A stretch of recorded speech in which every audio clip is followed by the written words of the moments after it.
je blbec.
Tam, ale teď přeběhnu na boxovací pytel, takže tohle je ukázka, kde Dominik Kyrik předvádí svá bojová umění a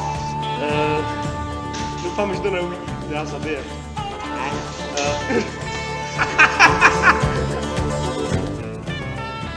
Haló, dobrý den, já vás vítám, tady za mnou je Tomáš Timr. Timr, ukaž nám, jak se posiluje. Veš si to nejlehčí činku, teda spíš to nejtěžší, jestli ji zvládneš teda. Timr, zvládneš to?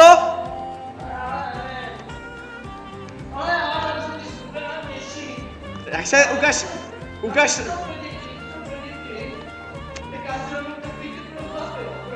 Ukaž nám, jak se posiluje na horníku.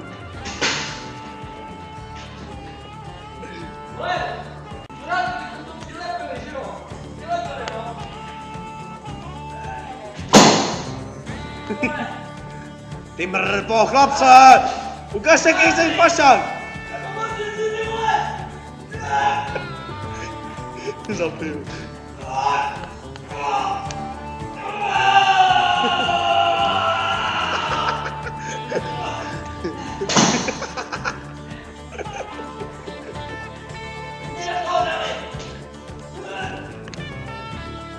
Železo!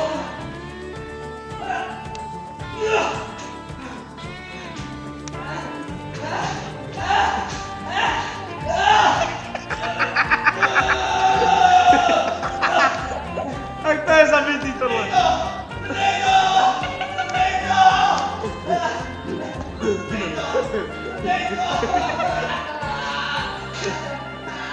Takže také se posiluje na horníku.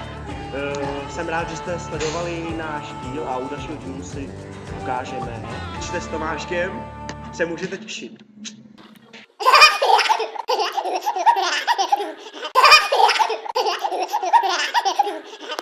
Yeah.